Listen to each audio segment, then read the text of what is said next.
is Radio 786 and 100.4 FM. And yes, the final few minutes with you is dedicated to sustainable living. And as the colder seasons settle in, many of us start retreating indoors. But what if winter could actually be a powerful time to grow, to prepare, and to reconnect with the earth? Today, we're talking all things winter gardening and sustainability, from what veggies you can plant right now to how you can get your garden winter ready in a way that supports food security, water conservation, and mindful living. We are now joined by someone truly passionate about regenerative living, and that is Cindy Knowles, who holds a master's in herbal science and is a regenerative architect focusing on sustainability across food, water, waste, and energy. Cindy, good afternoon, and thanks so much for your time. Thank you so much for having me. It is my pleasure.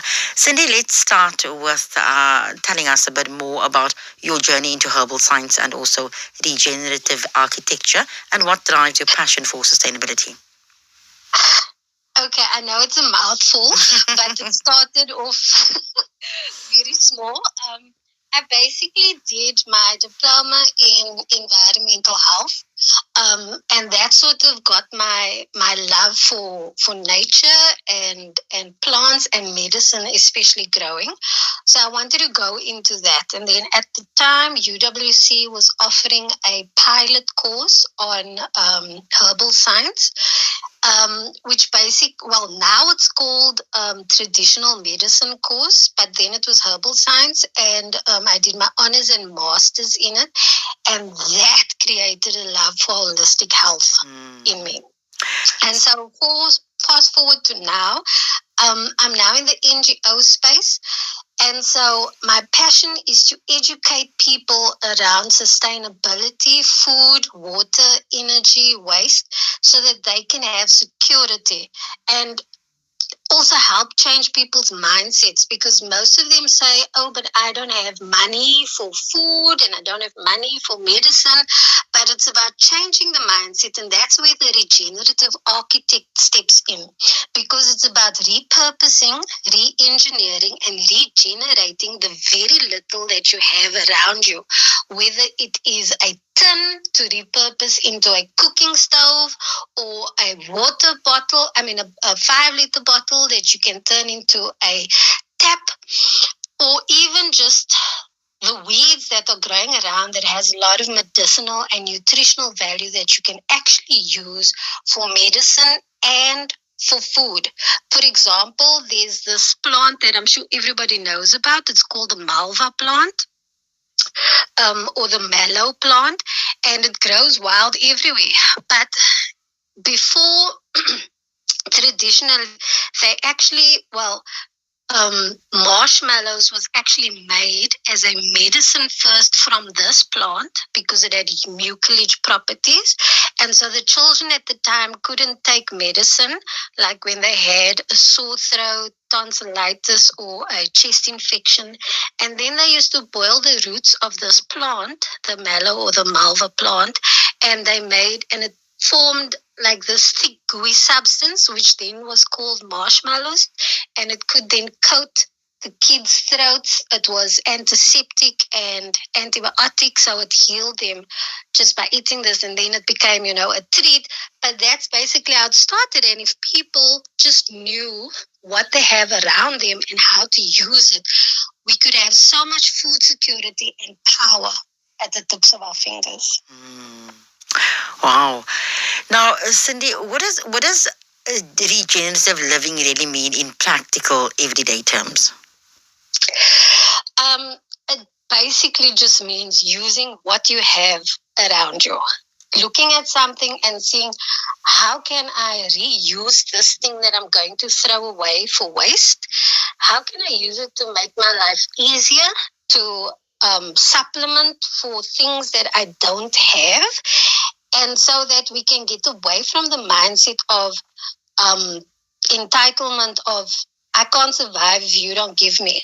But if you just had, teach a man to fish, that type of attitude, you could actually become sustainable in yourself, because you could use these little things and actually become an entrepreneur and start a business. For example, making herbal salts, just by using weeds that grow wild everywhere. You just need to get a little salt and dry the herbs or the weeds and then sell it as a gourmet exotic salt. So it's about thinking outside of the box and repurposing something and re-engineering it to make it work in today's society and for you and your community. And stop saying that I don't have. Think out of the box and think, what do I have and how can I use it and repurpose it? Absolutely. Now, when we think of winter, Cindy, gardening isn't always the first thing that comes to mind. But why exactly, in your opinion, is winter actually an important season for gardeners? Okay, I'm going to touch 2 points. The one thing is winter, and the other one is what is happening globally at the moment. So, especially in Cape Town, it rains a lot, and so we think gardening is just terrible, and most people complain, for those of you who are gardeners, because waterlog and all of these things. But winter is actually plays a crucial role for gardening because soil replenishment happens. Plant dormancy creates resilience, and you can then better plan for the summer season as well. So what also happens is that the groundwater then recharges naturally. So everything that you used up during the summer can now recharge and reboost all the plants and veggies and ourselves, our dams and everything. So it's a good thing if we look at it that way. So cooler temperatures break down organic matter, and that will then improve the soil structure and nutrient availability. So that means that there's more nutrients available in the soil that the plants you are growing can then take up, and then the plants that you will then grow, the veggies, will now become nutrient dense. So it will be healthier for you in the long run. It will be like a more power-packed super house of nutrients. And then those plants that are dormant in the soil, this gives them time to rest and repair. They then gather or store up energy in their roots, and then when summer comes, they become more, they emerge stronger, and they are more resilient to pests. And pests is a big problem in summer. And also they become more drought resistant. And I think for those who do gardening, this past summer was really a scorcher, and we know that we have serious water problems, so we couldn't water as we wanted to. But now in winter is when we can actually nurture and nourish our plants to survive that type of drought impact that it has on the plants. Then you can also have maintenance opportunities, because like the certain weeds that you won't use, because not all weeds are good, this will help loosen them so you can pull them out easier, and then it creates air pockets in the soil, and this then helps the plants to actually grow, and it also helps the soil regenerate for spring. And so it's a very strategic benefit if you just plan properly, because you'll end up with fewer pests and you'll have a more sustainable harvest in the long run. Now, the second part I want to talk about is, I'm sure it's on everybody's lips and people don't always see the connection, but it is the war that is currently happening. So the impact that the war is having on gardens, on countries, and on us as home growers, home garden growers, is that fertilizer is now going to become crazy expensive, because the ingredients of fertilizer, which is urea and ammonia, which makes up nitrogen fertilizer, comes from those areas there where the war is happening. And so because it can't get to us, not only is the petrol and the cost of traveling increasing, the price of everything. But now the farmers can't grow a bigger yield, which means without the nitrogen fertilizer, the yields will be smaller, so there will be less food to grow. And because they're not getting the fertilizer, they can't also grow a lot of different crops. So with a famine is coming, and this is one of the direct results. The other result is the summer that we're just coming out of. The droughts impacted seriously on farmers, and those two are going to cause a famine. And the good thing is we can still prepare. And especially as home growers, we must take up the opportunity now to start growing, to prepare for summer's famine. Today we are exploring how winter can become a powerful period for gardening and sustainable living, from choosing the right vegetables to planting now, and also preparing your garden in ways that support food security, conserve water, and encourage a more mindful relationship with the earth. Now, Cindy Knowles, with a master's degree in herbal science and a focus on regenerative architecture, her work weaves together sustainable systems across food, water, waste, and also energy. Now, Cindy, what are some of the best vegetables or herbs to plant during winter, especially for beginners? Okay, so firstly, I would say focus on trying to grow in almost anything, whether it's a pot, whether it's an old jeans, a plastic bag, anything that can hold soil, try to grow in there. Then try and grow leafy greens like your spinach, your kale, your lettuce. Try to grow brassicas, which are your cabbage, your broccoli, your cauliflowers, and root crops, your carrots, beetroots, turnips, potatoes, especially sweet and normal potatoes. And then basically think of anything that you put in soup. Celery, garlic, leeks, onions, those things, grow them. And then also what is important is legumes. So your beans, all your different types of beans, try to grow them. You can even use lentils or buy bean packets and then sprout them. They can also grow. Think of what you would need to survive a famine, and then you grow those things that will store well. So if it's stuff like legumes, your beans, and maybe your pumpkins, your squashes, those types of things that have a long shelf life, or that you can dehydrate or make into, or a sort of how you can store it basically and preserve it. Those are the types of things you must think of that you can grow. Because you're not only thinking about now in your winter garden, but you're thinking about the famine that's coming. But now, Cindy, getting your winter garden ready sounds important. What are the key steps people should take to prepare their soil and plants for the colder months? But also, I think you just spoke to us about some of the common things that you can basically plant. But I think it's important that we also look at some of the many common mistakes that people make when transitioning their garden into the colder months. Yes. So what you firstly want to do is you want to clear all your summer veggies that if you have an existing garden, you want to clear that out, and then you want to prepare your soil. So you want to also take out all the weeds and stuff, and the little bits of rain that we had so far will make it easier to pull out these old crops and create the air pockets, as I mentioned before. Now, after that, you want to then add compost or manure. This will improve your soil structure and the drainage of the soil, because you don't want your soil to be waterlogged because we get a lot of rain. So as much compost and manure as you can according to the ratios that you need to use, which either is 50-50 for the top layer or a 30-70 type of ratio.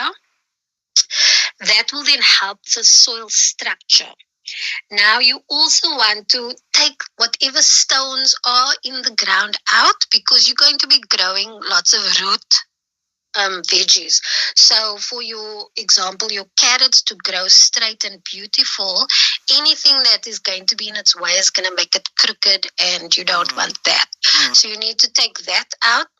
And then you also need to make your, if you have a flat garden, you need to raise the garden in terms of throw more soil, more compost, more mulch on top, so it forms sort of like a hill, not a hill, but it's just raised above your normal height of the ground.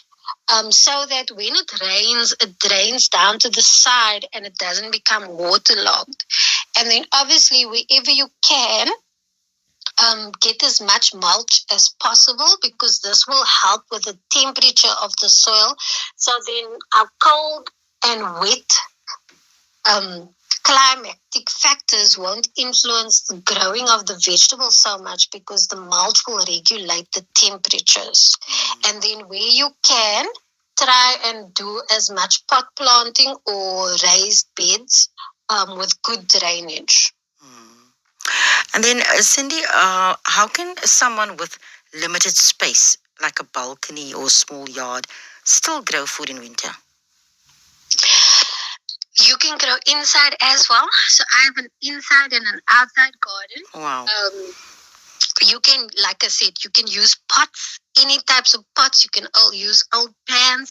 You can take old jeans and just, sew or knot the legs, and you can fill that with soil and grow it in there. Space should never be a reason why you are not growing. You can do vertical gardening as well. So you can try and make like a trellis type of thing along the walls. You can take 2-liter bottles and sort of clump them together using string and hang them up against your wall. You can grow in there. You can use like old cupboards, old boxes, anything that sort of can hold something. That's what you can also grow in. So space, you can go up. You don't need to have ground space in order to grow. Okay. And then, Cindy, I think it's quite important to touch on water and sustainability. Now, we know that water conservation is critical, especially in places like Cape Town. What are some smart ways to garden in winter while using less water?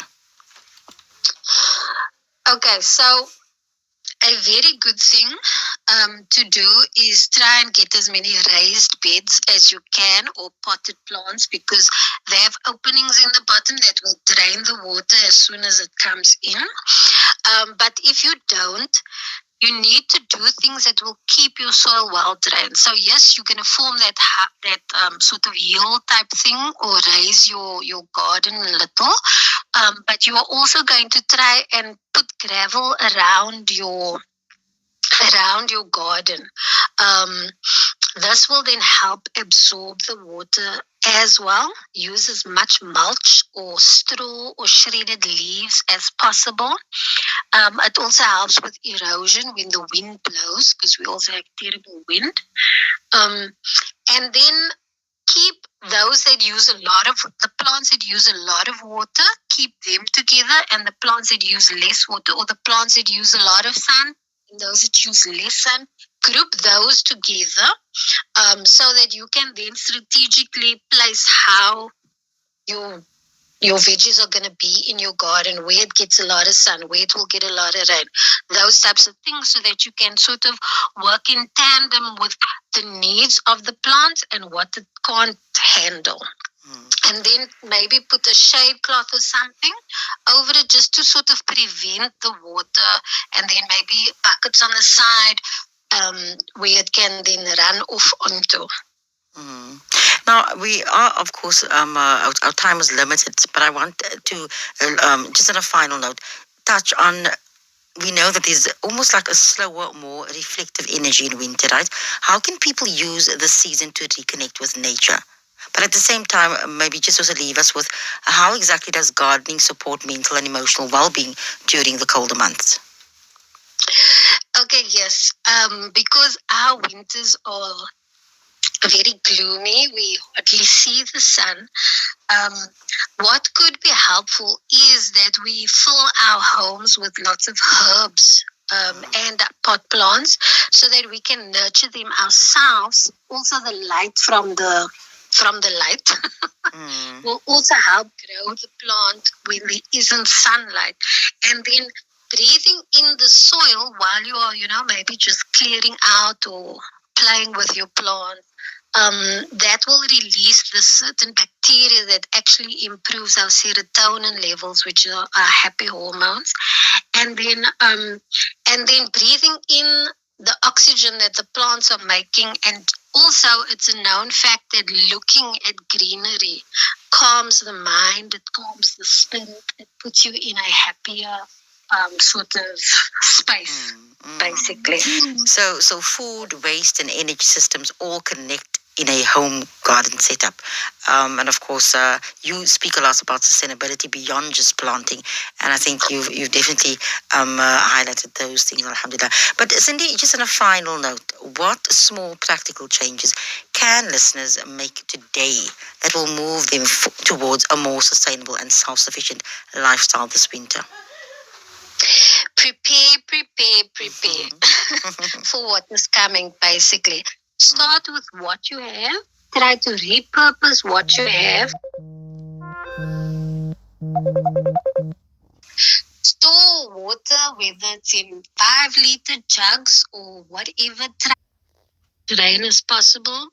Try and grow what you can, even from your scraps of food. You can start growing certain vegetables from scraps of foods. Do that. Also start like a windowsill kitchen garden type of thing.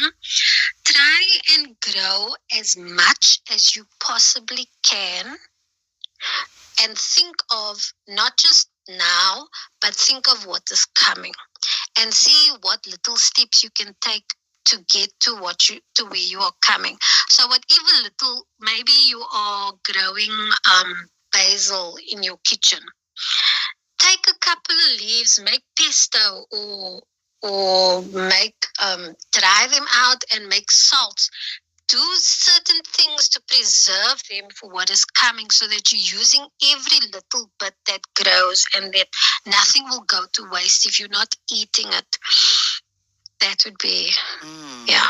Cindy, thank you very, very much for sharing your knowledge and also reminding us that even in the quiet of winter, there's so much potential for growth, both in our gardens and in how we live. And so, as we heard today, preparing your garden for winter isn't just about planting vegetables. It's about building resilience, about conserving resources, and taking small steps towards a more sustainable future.